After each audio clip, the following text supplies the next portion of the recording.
Now Bharat में राष्ट्रपति चुनाव होने जा रहा है। अपने यहाँ जो राष्ट्रपति चुनाव होता है ये बहुत अनूठे प्रोसेस से होकर गुजरता है। आप एक तरीके से कह सकते हैं सर्वश्रेष्ठ जो चुनावी प्रक्रिया है वो हमारे राष्ट्रपति की चुनावी प्रक्रिया है। दुनिया में जितने भी बेहतरीन प्रोसेस हैं इलेक्शन के वो हमने अपने राष्ट्रपति में लगा दिए हैं। जैसे कि हमारे राष्ट्रपति के चुनाव प्रक्रिया में एक इलेक्टोरल कॉलेज होता है। उसके अलावा हमने प्रोपोर्शनल रिप्रेजेंटेशन सिस्टम भी अपनाया हुआ है। साथ ही साथ सिंगल वोट ट्रांसफ़र सिस्टम भी है अपने यहाँ। एक एक चीज़ें डिटेल से समझने की कोशिश करेंगे कि क्या चीज़ है सिंगल ट्रांसफरेबल वोटिंग सिस्टम। साथ ही साथ समझने की कोशिश करेंगे कि इलेक्टोरल कॉलेज में कौन होता है।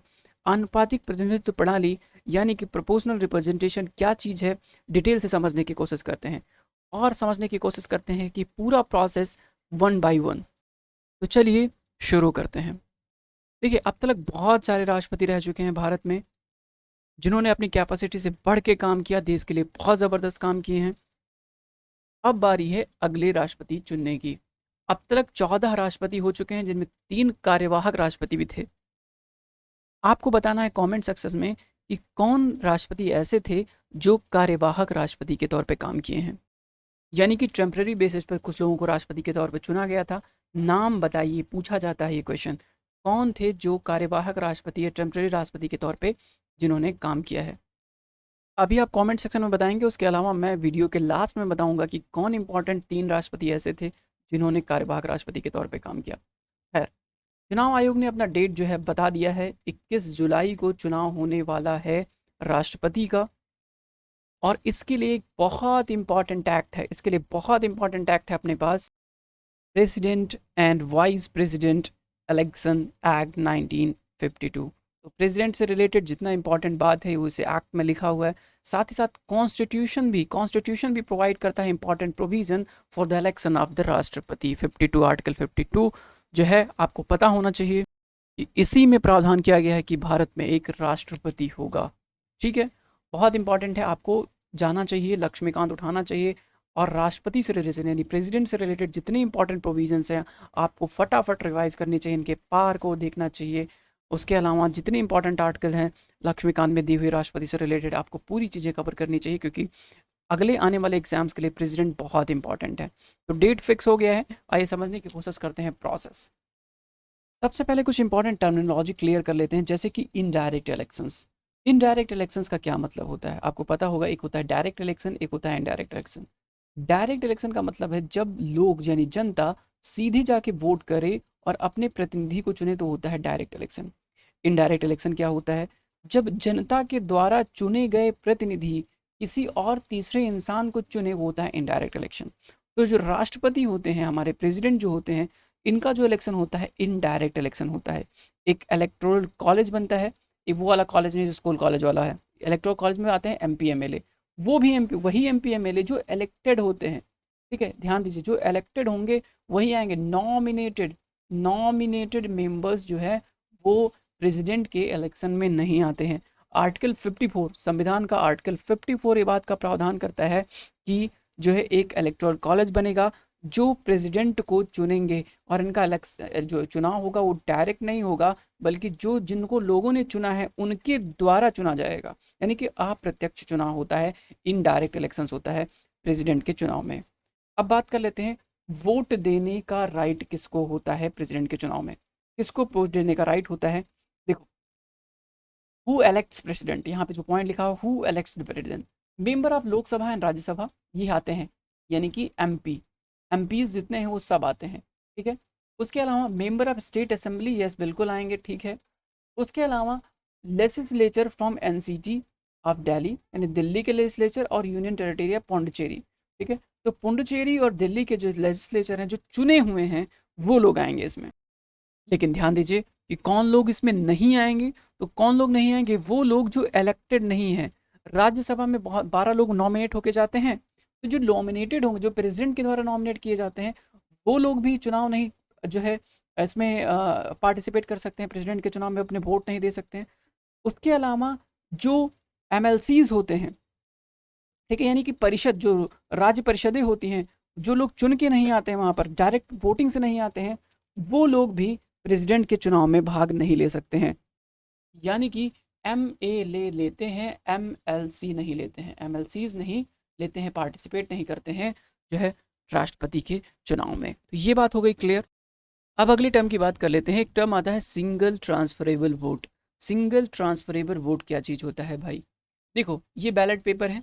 इसमें क्या होता है, जो वोटर होता है एमएलए या फिर आप देख लीजिए एमपी, जो लोग एलिजिबल हैं, जो इलेक्ट करते हैं, जो लोग वोट दे सकते हैं, वो लोग क्या करते हैं, सिंगल वोट देते हैं। वोट को सिंगल देते हैं, लेकिन सिंगल वोट में वो 4 लोगों को अपनी प्रायोरिटी सेट करते हैं कि भाई मुझे मेरी पहली पसंद ये हैं, दूसरी पसंद ये हैं, तीसरी पसंद ये हैं। इस प्रकार चुनते हैं। जैसे इस बैलेट पेपर में आप देखिए, इस प्रकार कुछ बैलेट पेपर मिलता है। इसमें कैंडिडेट्स का नाम होता है, A candidate, B candidate, C, D और ई। ठीक है। अब सपोज करो कि एक्स कोई एमपी है और इनको जो है चुनना है, तो ये क्या करेंगे, इस बैलेट पेपर में अपना क्या कर देंगे, नंबरिंग कर देंगे कि 1 नंबर पे हम बी को चुन रहे हैं, 2 नंबर पे हम डी को चुन रहे हैं, ठीक है, 3 नंबर पर हम सी को चुन रहे हैं, 4 नंबर पर हम ए को चुन रहे हैं, 5 नंबर पर हम ई को चुन रहे हैं। यानी कि ये कैंडिडेट हैं, इनको हम इस नंबरिंग, यानी कि मेरी पहली पसंद ये हैं, फिर दूसरी पसंद ये हैं, तीसरी पसंद ये हैं, चौथी पसंद ये हैं और पाँचवीं पसंद मेरी ये हैं। अगर कुल मिला के अगर सबसे ज़्यादा वोट जो है जो है बी को मिल रहा है, तो मेरी पहली पसंद वो, तो फिर ये निकल जाएंगे, जीत जाएंगे चुनाव। अगर इनको नहीं मिला, ठीक है, ये और लोगों ने भी तो चुना होगा, हो सकता है किसी किसी ने इनको दूसरे नंबर पे रखा हो, ठीक है, तो जिनको ज़्यादा वोट मिल जाएगा, ठीक है, यहाँ पे वेट होता है, हर चुनाव में जो मत दिया जाता है उसकी वेट होती है, वेटेज होती है, वोट की वेटेज होती है। तो वेटेज जिसको ज़्यादा मिलेगा वो चुना जाएगा। तो इस प्रकार जिसको मतलब अब नंबरिंग कर दी इन्होंने, अब और सब लोग नंबरिंग करेंगे, जिनको ज़्यादा लोग चुनेंगे 1 नंबर पे वो लोग चले जाएंगे, या जिनको जैसे दूसरे नंबर पे जो जिनको ज़्यादा लोग चुनेंगे वो जीत जाएंगे। इसी प्रकार तीसरे नंबर पे अगर जो जिसका नाम है और जिनको तीसरे लोग सबसे ज़्यादा वोट करेंगे तो वो जीत जाएंगे। यानी कुल मिला के सिंगल ट्रांसफरेबल वोट में क्या होता है कि वोट ट्रांसफ़र होते रहता है। पहली पसंद अगर नहीं जीते हैं तो दूसरी पसंद को हम मान्यता प्रदान करेंगे, और इनमें से जो सबसे लास्ट में होगा, जो जिसको सबसे कम पसंद करेंगे, वो एक प्रोसेस से अगले चरण में, जैसे एक चरण हुआ और इसमें सपोज करो कि कोई विजेता निकल के नहीं आया, लगभग 2 लोगों को बराबर मिल गया, तो जो रिमेनिंग 2-3 लोग थे ये छट जाएंगे। जिनको सबसे कम वोट मिलेगा वो छट के निकल जाएंगे, इस वोटिंग प्रोसेस से, इलेक्शन प्रोसेस से बाहर हो जाएंगे। तो कुल मिला के कहने का मतलब यही है कि यदि पहली पसंद वाले वोट से विजेता का अगर फैसला नहीं हो सका है, तो उम्मीदवार के खाते में वोटर की दूसरी पसंद को नए सिंगल वोट की तरह ट्रांसफ़र किया जाएगा। इसे सिंगल ट्रांसफरेबल वोट सिस्टम कहा जाता है। तो ये बात हो गई हमारी जो है सिंगल ट्रांसफरेबल वोटिंग सिस्टम के बारे में। अब दूसरी बात आती है कि जो है वोट वैल्यू की, या जिसको बोलते हैं प्रोपोर्शनल रिप्रेजेंटेशन। प्रोपोर्शनल रिप्रेजेंटेशन क्या बोला है, जैसे नॉर्मल जनरल इलेक्शन में क्या होता है, एक इंसान एक वोट होता है। इसी प्रकार एमएलए और एमपी में जो है एक इंसान एक वोट नहीं होता है। एमएलए के सीन में क्या होता है कि total population of the state and number of the MLA, इसको डिवाइड करो, इसको पहले बात जो है डिवाइड करो, उसके बाद इस सब जितना जो रिजल्ट निकल के आए उसको 1000 से भाग दे दो। तो ये होता है एमएलए की वोट वैल्यू, इससे एमएलए की वोट वैल्यू निकल के आती है। एमपी की वोट वैल्यू क्या होती है, total number of vote assign to MLA, इसको डिवाइड किया जाता है किससे, टोटल नंबर ऑफ एमपी से। तो एमएलए को जितना वोट असाइन किया गया है उसको डिवाइड करोगे किससे, टोटल नंबर ऑफ एमपी से आप डिवाइड कर दोगे, तो उससे जो रिजल्ट निकल के आएगा उसको एमपी का वोट वैल्यू बोला जाएगा, एमपी का वोट जो है वैल्यू बोला जाएगा। तो अगर वर्तमान समय में जो कुल वोट का वैल्यू है या वेटेज है, अगर उसकी बात करें तो कुल वेटेज जो कितनी है इस टाइम, एमपी एमएलए सबका लेके, ठीक है, एमपी एमएलए सबका लेके कितना वोट वैल्यू है, इसका वोट का वैल्यू है टोटल, वो है वेटेज अगर बात करें तो है 10,98,882। यानी टोटल वोट वैल्यू कितनी है, 10,98,882 वोट का कुल वेटेज है। अगर एक कैंडिडेट को जीतना है तो उनको इसका 50% यानी कि 5,49,442 जो है वोट प्राप्त करना होगा। तो कुल का 5,49,000 प्राप्त करना होगा। इस बारी जो इलेक्शन हो रहा है इसमें 2 बड़े इंपॉर्टेंट चीज़ें, पहली बात डिफरेंट पेन का भी यूज़ होगा।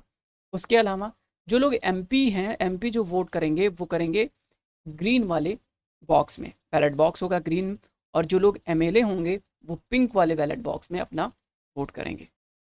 तो आई होप इतनी बात समझ गए होंगे आप लोग। अब जो हमने सबसे पहले मैंने आपसे कहा था कि मैं लास्ट में बताऊंगा कि कौन जो है टेम्परेरी पीरियड के लिए कार्यवाहक राष्ट्रपति बने थे अपने यहाँ। तो पहला नंबर है वेंकट गिरी का। याद रखना, क्वेश्चन कुछ निकलता है इससे। वेंकट गिरी साहब, बीवी गिरी जो है वो जाकिर हुसैन साहब की जब डेथ हो गई थी, तो उसके बाद जो है वेंकट गिरी साहब को बनाया गया था उस टाइम कार्यवाहक राष्ट्रपति के तौर पे। उसके बाद जो है हिदायतुल्लाह जो है भारत के सुप्रीम कोर्ट के मुख्य न्यायाधीश थे, उनको भी कुछ वक्त के लिए जो है कार्यवाहक राष्ट्रपति बनाया गया था। उसके अलावा बी डी जत्ती साहब को फ़खरुद्दीन अली अहमद की मृत्यु के बाद जो है भारत के कार्यवाहक राष्ट्रपति के तौर पे नियुक्त किया गया था। ठीक है, तो ये अलग अलग राष्ट्रपति थे जो कार्यवाहक राष्ट्रपति के तौर पे काम किए हैं। टाइम पीरियड यहाँ पे लिखा हुआ है, आप देख सकते हैं। और बीवी गिरी साहब के बारे में ख़ास बात ये है कि बीवी गिरी साहब एकमात्र ऐसे राष्ट्रपति थे, या गिरी साहब एकमात्र ऐसे व्यक्ति थे जो कार्यवाहक राष्ट्रपति और राष्ट्रपति दोनों बने और भारत रत्न से सम्मानित हो चुके हैं। ठीक है, तो बीवी गिरी साहब के बारे में ध्यान रखना कि ये कार्यवाहक भी थे और फुल टाइम जो है प्रेसिडेंट भी रहे हैं। ठीक है, तो ये बात आपको याद रखना है बीवी गिरी साहब के बारे में। तो आई होप कि आपको राष्ट्रपति प्रोसेस पता चल गया है, इलेक्शन प्रोसेस की कैसे चुना जाता है। जितनी इंपॉर्टेंट बातें थी एग्ज़ाम के पॉइंट ऑफ व्यू से मैंने यहाँ पे डिस्कस कर दिया है।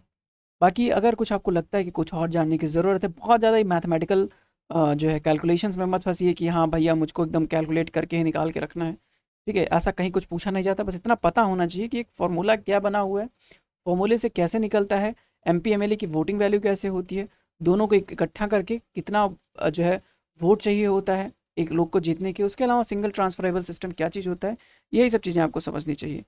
तो मिलते हैं नेक्स्ट वीडियो में। Thank you so much for watching. Have a nice day.